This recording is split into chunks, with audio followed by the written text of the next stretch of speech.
has on them. And Knowsley as well is exceptionally poor place in relatively to the United Kingdom. A lot of people living in a quite absolute poverty. So we aim to develop those communities. We aim to bring the community together, working together as a team rather than against each other as well, but as a team and helping each other, and also to make sure people have good quality nutrition or good quality lives and education as well, especially in music. That's what we specialise in with TIGON Music and these music festivals, to give them opportunities, but also ideally in the other arts, because GOMAP will bring in other arts too, dancing and also visual arts and fashion and all different things. So it has a lot of involvement in developing the community.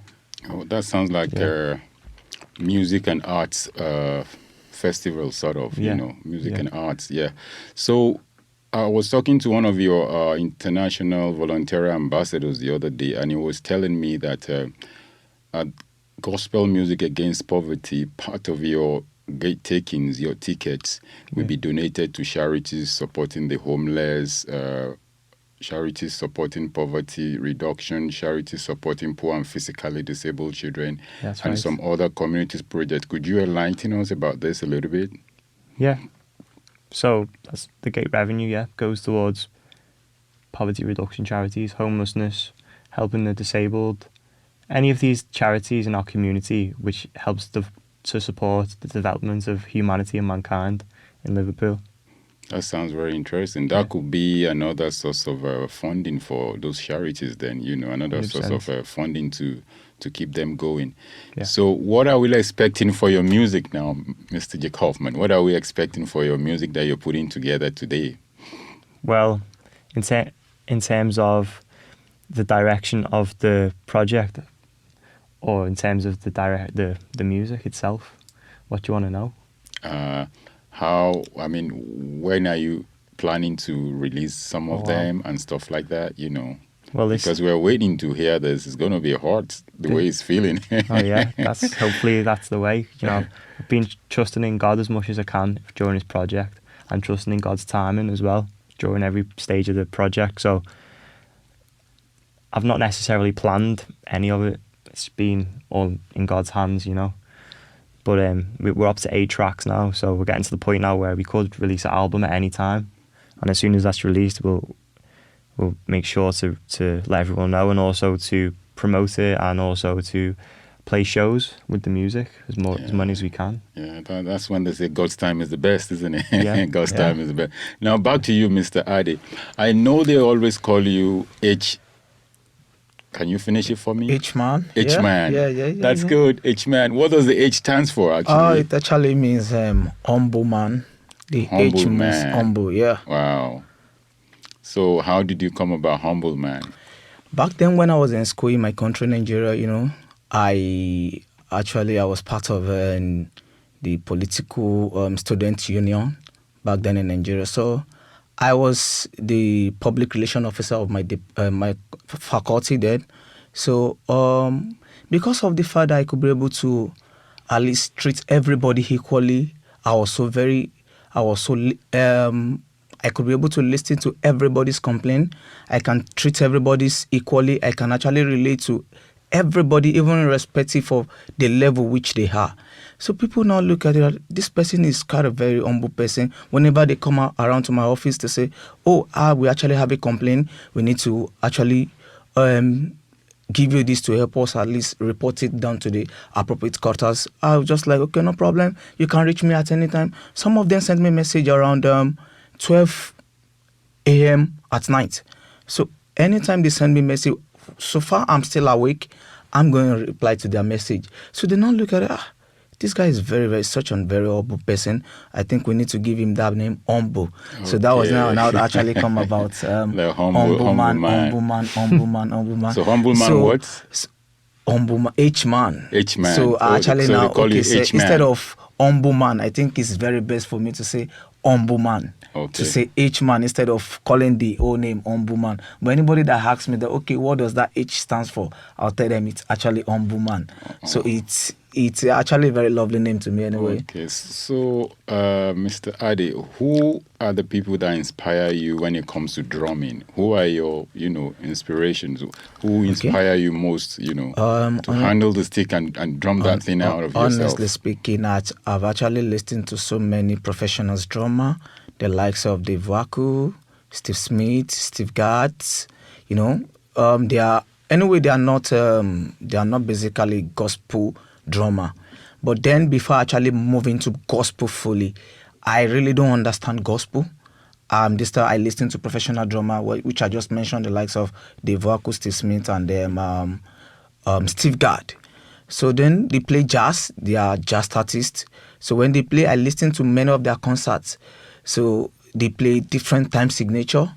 So when I listen to them, I could be able to at least take one or two things from what they played. So before, and I actually come across Steve Coma. Steve Coma is a bit of, is a stage performing artist. He's not a gospel drummer and is not a jazz drummer.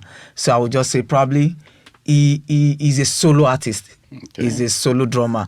So I actually come across Dave Waku, Steve Coma. He got this kind of energy when he plays the drum. So later, when I played in the church, I was like, okay, wow, I think I need to understand a bit of gospel. I need to understand the way gospel is being played, because every music actually has the way you approach it. So that was what prompted me to listen to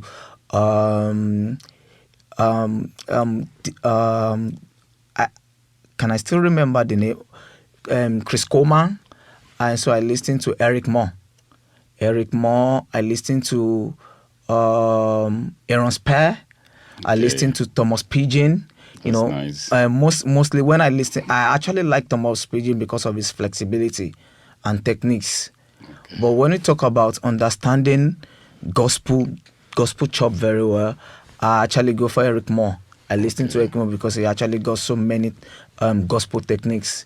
Those drummers I just mentioned, they are part of the people who inspired me more. And going back to my country, Nigeria, we got so many professional drummers there, the likes of Shaba, the likes of Iflam, the likes of Azamakos. There are also these drummers I actually look into whenever I want to listen to my Nigeria music, or probably the normal medley praise we normally play right now. Afrobeats, you call it, is it? Afrobeats, yeah. So I listen to the likes of Iflam, Azamakos, and Shaba. Shaba is this kind of traditional player. When he holds the sticks, he plays the drum in a very heavy way that if you're not very careful, if he's seated very close to him, you're like, wow, what happened? Do you want to block my hair? But he's a very, very technical drummer. I like him so much. Okay. Yeah. That's nice. Those are a lot of lists you've got there, that are inspiring you. And it's good to have a very long list of inspirators, you know. So, okay, we will be bringing the interview to an end here. We are in Scratch Studio in West Derby, Liverpool, where TIGON Media Productions and TIGON Music is being housed today to hold this interview. And if you're an artist and you're thinking of a studio where you want to record your music, or when you want to do any recording of any kind of genre of music, please do come to the Scratch Studio here in Liverpool in West Derby. You can't miss it. Just Google Scratch. There ain't no two other Scratch. Only one Scratch. Any other Scratch apart from the Scratch here is a fake Scratch. The original Scratch is in Derby. Absolutely. It's here in Derby, right here. Absolutely. In Derby. Just come over here in West Derby. It's here in West Derby in Liverpool. You can't miss it. Just Google it. You see the Trevors there, and they're doing the magic right here. Thank you so much, the Trevor family here, and thank you. And we say bye-bye to our viewers. We hope you've enjoyed all the interviews, and thank you. Bye for now. Yeah. Thank you so much, TIGON Media. Yeah. Thanks, Ade. Thank you. Thanks, Ayo. Yeah. Thanks, Frank. Thanks, Adam.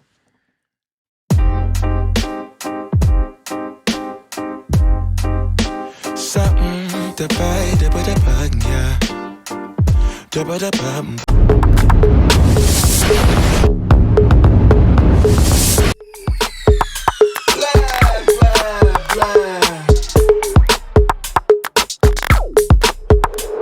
okay, alright.